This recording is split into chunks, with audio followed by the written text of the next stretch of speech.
The incredible Kailasa Temple at Ellora. 200,000 tons of solid rock excavated from a single hill. The largest monolithic structure in the world. This is just a very skilled, very, very remarkable and utterly beautiful creation of pure genius.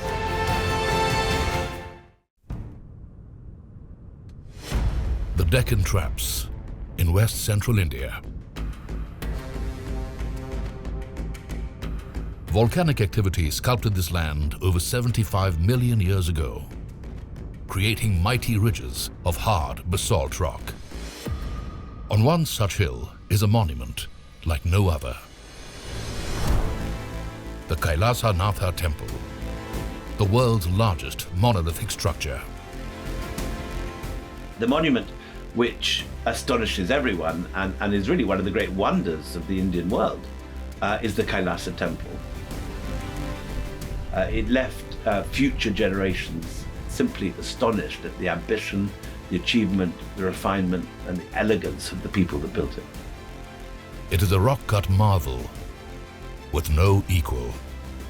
The greatest sculptors took a hillside the size of a cricket stadium and burrowed out 2 million cubic feet of stone, leaving in the middle this enormous temple of solid stone, done with incredible precision and such skill and artistry.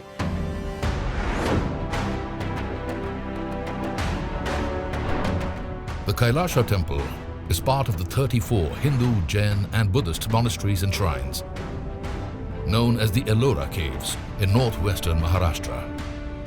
The complex has been categorized as a UNESCO World Heritage Site. Ellora has more than 32 caves, but it is truly the cave number 16, which has the Kailasa Temple, that clearly makes it outstanding across the world.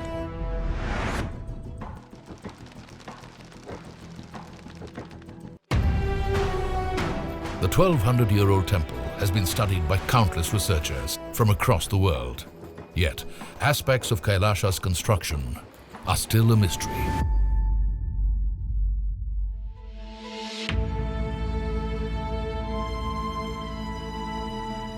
One of its many secrets came to light about 100 years ago.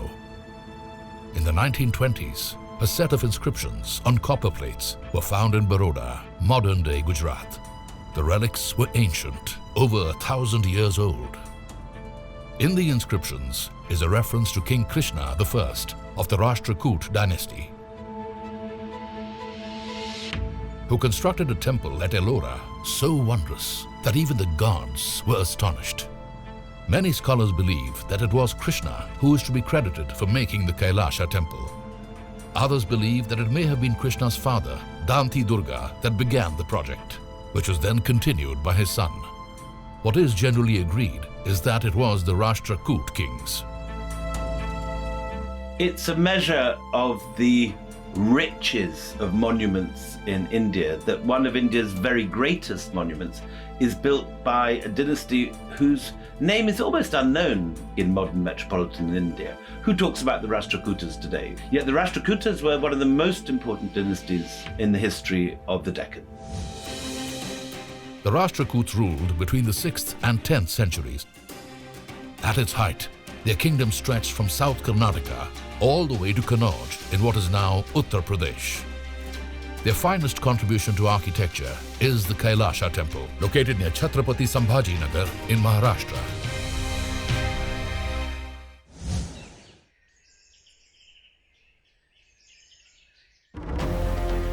The ancient Rashtrakuta builders created the massive structure out of a single hill of basalt rock.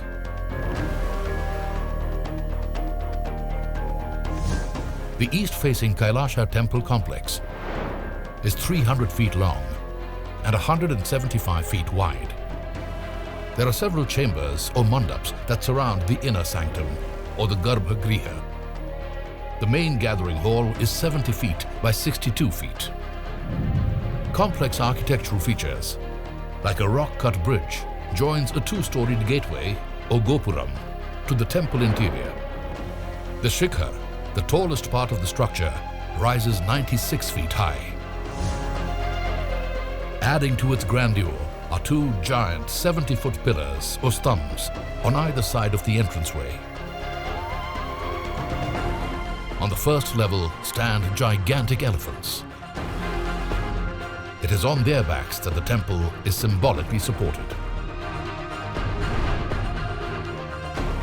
The base has a deep shelf cut into the rock that runs all the way around the temple complex. These galleries have sculpted panels carved into the living rock. We are used to digital means, but you can imagine thousands of years back how the crafts guild would have actually visualized it in this complete mountain outcrop that you see to that precision. You would need to imagine the whole form, and you would need to know the depth and the width.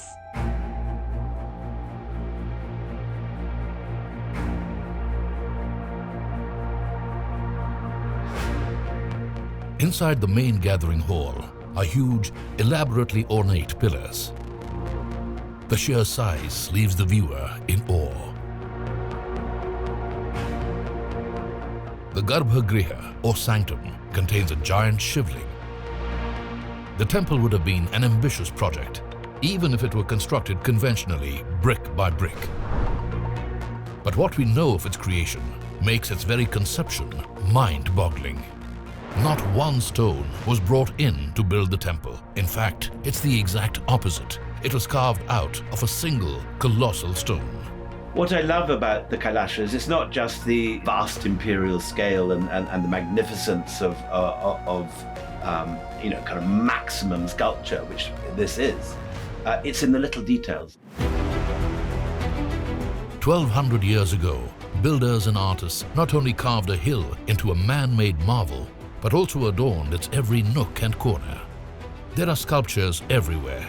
Shiva in his many forms, goddesses and great beasts, scenes from the Mahabharata, the Ramayana, the Bhagavad Purana, and the remains of grand murals. The Rashtrakutan king who built it, Krishna I, who was the son of Danti Durga, was an extraordinary and passionate Shaivite. Although there are many deities represented on the walls of the Kailasa, it is Shiva himself who is the principal deity here. The temple has sculptures of other deities too. The south side of the temple is primarily dedicated to Shiva, while the north side contains many images of Lord Vishnu. Alongside all the superlatives that the Kailasa Temple has earned over the centuries, the big question remains: how did they do it? We can only theorize. There are no definite answers. Did they start from the top to the bottom? Did they mark every level? Historians believe that the excavation and chiseling could have taken up to a century to complete. Several patrons kept the project going.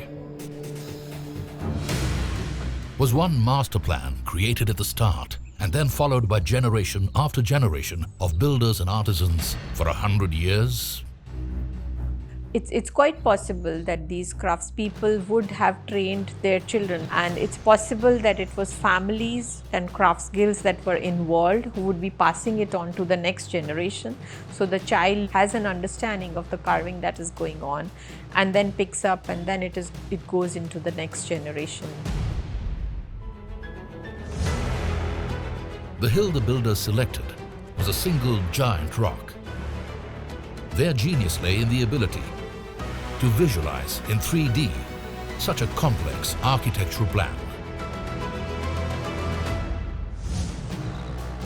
It is believed that they chiseled from the top downwards, bit by bit, and generation after generation, they created the largest rock-cut monolith of the world. Exact figures cannot be known, but it is estimated that about 150 to 200,000 tons of rock was cut out. Where this huge amount of excavated rock went is another enduring mystery. No debris or traces remain anywhere. The superhuman success of this ancient architectural project has led to much debate. Some have even suggested that this could have been the work of extraterrestrials. I get slightly irritated when I look online and you see people talk about, was it built by aliens? Did they have power tools? How on earth could people in ancient India have built this? It must have been, superpowers or whatever. If you look at the history of Indian carving in stone, it is an astonishing story.